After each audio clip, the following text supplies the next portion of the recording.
Fame has a strange way of destroying the very things that make it shine. In 1970, David Cassidy was the face of innocence, a smiling, guitar-playing dream boy every teenager wanted to love. But behind that perfect image was a young man drowning in expectations, loneliness, and the kind of attention that never felt real. On the set of The Partridge Family, he found someone who seemed to see past the fame, his co-star, Susan Dey.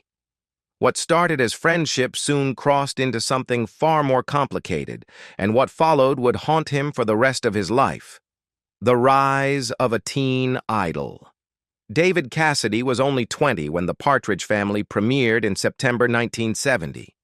The show was a wholesome musical sitcom about a widowed mother and her 5 children who form a touring pop band. Within months, it became one of the biggest hits on American television. Girls across the country plastered his face on their bedroom walls, bought every album, and screamed his name outside concert venues. Overnight, David Cassidy wasn't just an actor. He was the world's most recognizable teenage idol. But with success came suffocation. Every moment of his life was watched, photographed, and sold. He couldn't eat in public, couldn't walk the street, couldn't even breathe without a camera waiting.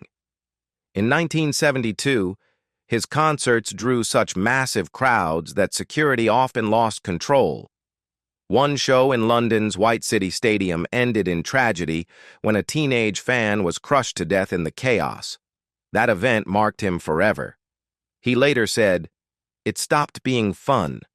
It stopped being about music and became about hysteria." Inside, he was lonely. His parents' divorce years earlier had left deep scars. His father, Broadway star Jack Cassidy, was brilliant but cruel, a man who demanded perfection and withheld affection. His mother, Evelyn Ward, loved him but struggled financially, raising him mostly alone. When David joined the Partridge Family, he saw it as a fresh start, a chance to belong to a family, even if it was fictional. On set, he quickly bonded with Shirley Jones, who played his mother and was his stepmother in real life. She became his emotional anchor, giving him the stability he'd missed growing up. But it was his connection with Susan Dey, the quiet, striking brunette who played his on-screen sister Lori, that felt different. She wasn't dazzled by fame. She treated him like a person, not a celebrity. And for a young man surrounded by screaming strangers, that kind of attention felt dangerously comforting. Susan Dey's secret feelings. Susan Dey was only 17 when she joined the Partridge Family. She had been a model before landing the role of Lori Partridge, the witty, composed sister who balanced the family's chaos. Off-screen, however, Susan was shy and inexperienced in love. The set of The Partridge Family became her world, and at its center stood David Cassidy, charismatic, confident, and impossibly charming. As the show's popularity exploded, David became the focus of every teenage girl's fantasy. He was on magazine covers, talk shows, and fan posters in nearly every American home. But to Susan, he was something else. She saw him not as a pop idol, but as the warm, sometimes troubled young man behind the smile. When he was exhausted from long filming days or overwhelmed by crowds, she was there, listening, reassuring, quietly admiring him.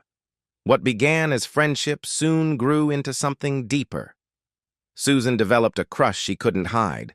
Crew members noticed the way her eyes followed him between takes, the nervous laughter, the subtle glances. Shirley Jones, who played their mother on screen and was David's real-life stepmother, saw it immediately. Out of concern, she pulled Susan aside one day. "Don't get too close," she warned gently. "David isn't someone who can give you what you're looking for." Shirley knew David's nature, his restlessness, his emotional walls, his pattern of fleeting relationships. But youth has a way of ignoring good advice. Susan was convinced that what she felt was special, that if David could just see her beyond the sisterly role, something real could grow. She was patient, supportive, always available, even when David confided in her about other women. Those moments hurt her deeply, but she hid it behind smiles and professionalism. David, meanwhile, was blind to her emotions. To him, Susan was like the sister he never had, a loyal friend in a world full of superficial people. He admired her grace and sincerity, but felt no spark of romance. He later admitted that while fans saw them as the perfect pair, he never imagined her that way. As the show reached its later seasons, the emotional imbalance between them quietly deepened.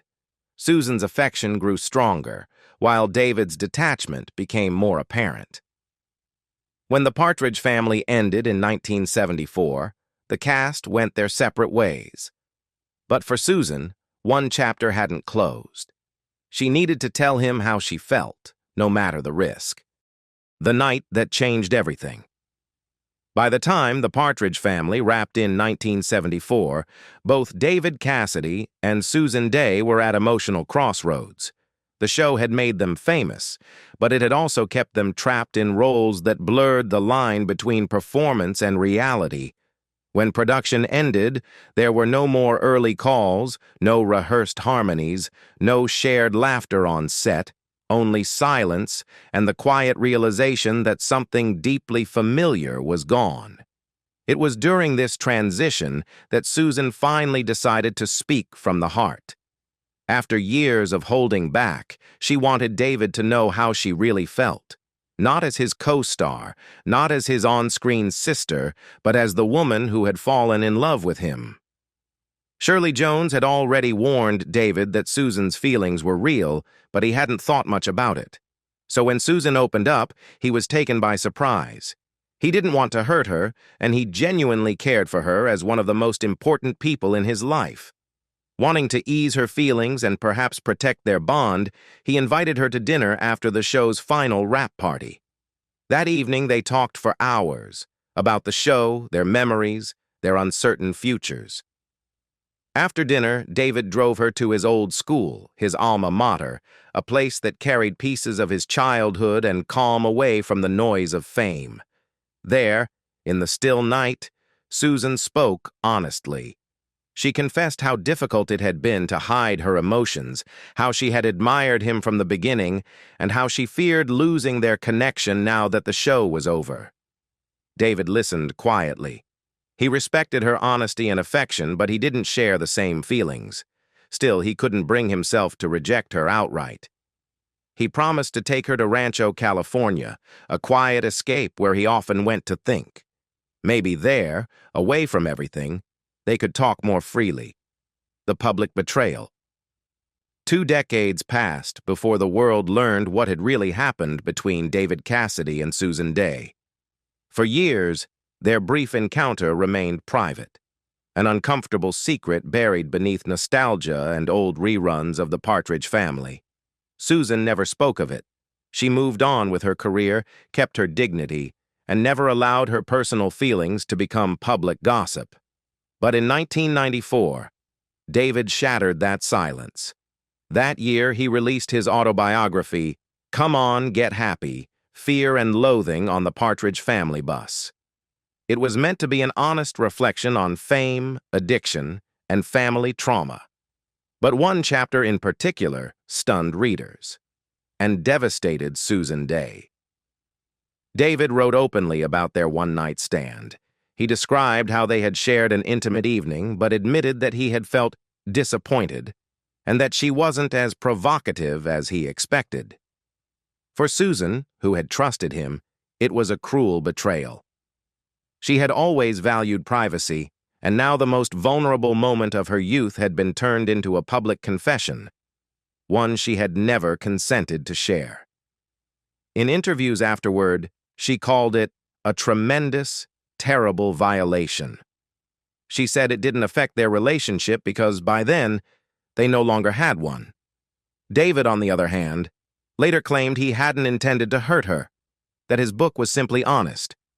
But his attempt at truth-telling had cost him one of the few friendships he once cherished. When he realized how deeply he had wounded her, he wrote Susan a heartfelt letter, apologizing and hoping to reconcile. but she never replied. By that time, Susan had already distanced herself from the Partridge family legacy.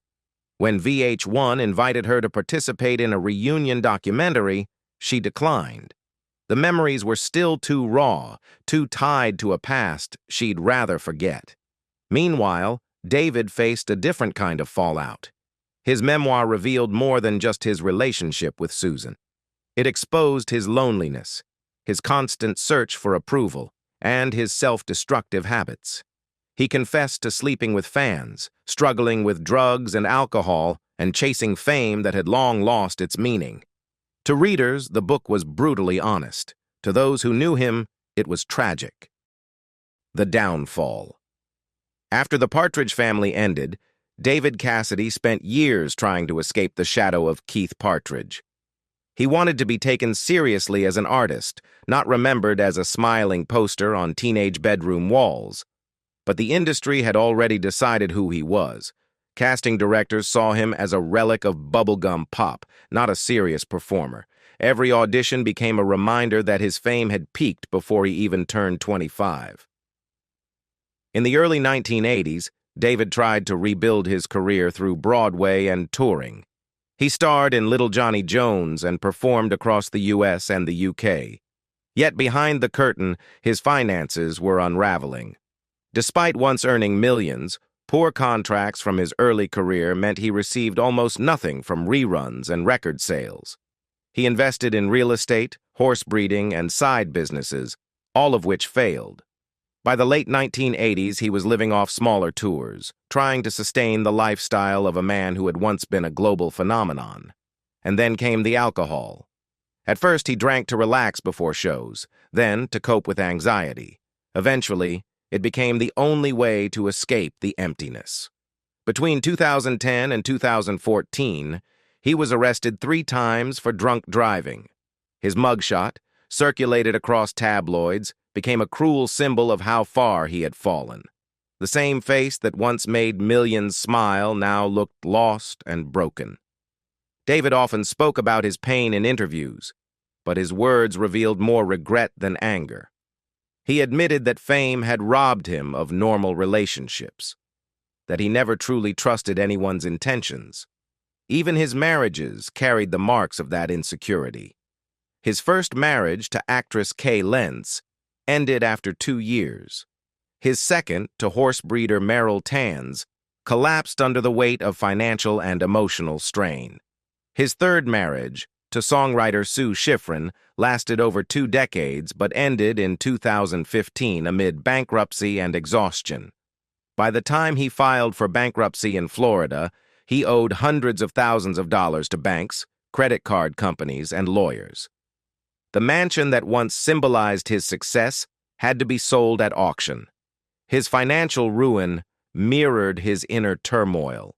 A man who had once owned the world, now struggling to stay afloat. In interviews toward the end of his life, David appeared frail but introspective. He talked about his regrets openly: the money lost, the marriages broken, the friends he'd hurt. When asked about Susan Day, he spoke softly, calling her a beautiful person and admitting that he'd wished things had gone differently. It was one of the few moments he seemed at peace, acknowledging the pain without trying to rewrite it. But peace didn't last long. Years of heavy drinking had taken their toll on his body. His liver was failing, his memory fading. When reports surfaced in 2017 that he was suffering from dementia, fans were devastated. But later, in an A&E documentary, a shocking truth emerged. His supposed dementia had likely been an attempt to hide a relapse into alcoholism. In one of his final recordings, David admitted, "There is no sign of dementia. What I have is liver disease, the result of drinking." By the fall of 2017, he was hospitalized in critical condition. Surrounded by family, he confessed to them that he was tired, but thankful. His final words reportedly were, "So much wasted time."